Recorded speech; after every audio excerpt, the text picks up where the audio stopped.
నరేంద్ర మోడీ కార్మిక వ్యతిరేక విధానాలకు నిరసనగా ఈ నెల 9వ తేదీన జరిగే సమ్మెకు తెలంగాణ ఆదర్శ గ్రామ పంచాయతీ మరియు మున్సిపల్ వర్కర్స్ యూనియన్ సంపూర్ణ మద్దతు తెలియజేస్తుందని రాష్ట్ర అధ్యక్షులు దాసు తెలిపారు. జూన్ 3, 2025న నిజామాబాద్ నగరంలో ద్వారకా నగర్ ఐఎఫ్టియు ఆఫీసులో ఆదర్శ గ్రామ పంచాయతీ జిల్లా కమిటీ సమావేశం అధ్యక్షులు శాంసన్ అధ్యక్షతన నిర్వహించారు. అనంతరం పాత్రికేయుల సమావేశంలో దాసు మాట్లాడడం జరిగింది. కార్మిక వ్యతిరేక విధానాలను నిరసిస్తూ జూన్ 9న జరిగే సమ్మెను జయప్రదం చేయాలని కార్మిక లోకానికి దాసు పిలుపునిచ్చారు. ఈ కార్యక్రమంలో తెలంగాణ ఆదర్శ గ్రామ పంచాయతీ మరియు మున్సిపల్ వర్కర్స్ యూనియన్ రాష్ట్ర ఉపాధ్యక్షులు జేపీ గంగాధర్, జిల్లా అధ్యక్షులు అబ్దుల్ గంగాధర్, సాయన్న, మోహన్, పోషెట్టి, వెంకవ్వ, గంగమణి, లక్ష్మణ్, చిన్న గంగాధర్, పద్మ, సుధాకర్ తదితరులు పాల్గొన్నారు.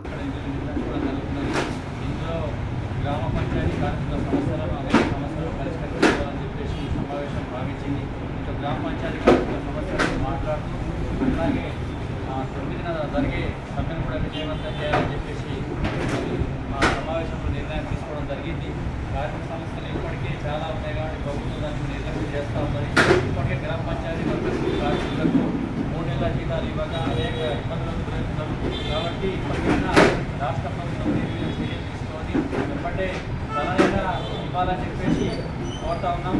ఇప్పుడు ఈ సమావేశంలో తెలంగాణ ఆదర్శ గ్రామ పంచాయతీ వర్కర్స్ యూనియన్ రాష్ట్ర అధ్యక్షుడు దాసన్న మాట్లాడుతారు. చెప్పిన మాటలు వేరు. గతంలో కాంగ్రెస్ మీద చాలా ఏడుపు లేచిండు, దేశం అప్పుల కొప్పులుగా మార్చిందని చెప్పిండు. కానీ నరేంద్ర మోడీ యొక్క ప్రభుత్వం ఈ 11 ఏళ్ల పరిపాలనలో ఏ ప్రధానమంత్రి చేయనటువంటి అప్పులు చేసిండు. ఇవాళ దేశంలో ఉన్నటువంటి 142 కోట్ల మందిలో ఒక్కొక్క పౌరుడి మీద దాదాపు 1,30,000 రూపాయల అప్పు ఉంది.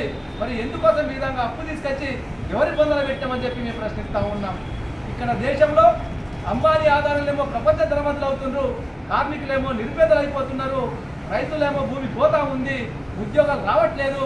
కాబట్టి మీ ప్రజా వ్యతిరేక విధానాలు, రైతు వ్యతిరేక విధానాలు, కార్మిక వ్యతిరేక విధానాలు వెంటనే మీరు మానుకోవాలి.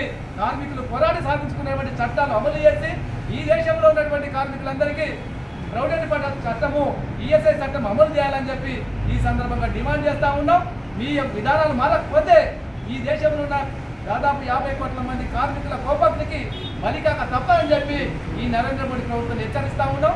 కార్మికులందరూ కూడా మనం జూలై 9 జరిగేటువంటి సమ్మెలో పెద్ద ఎత్తున పాల్గొని ఈ యొక్క మోడీ పరిపాలనకు నిరసన తెలపాలని చెప్పి తెలంగాణ ఆదర్శ గ్రామ పంచాయతీ వర్కర్స్ యూనియన్ తరఫున పంచాయతీ కార్మికులకు, ఇతర కార్మికులకు కూడా విజ్ఞప్తి చేస్తూ ఉన్నాం.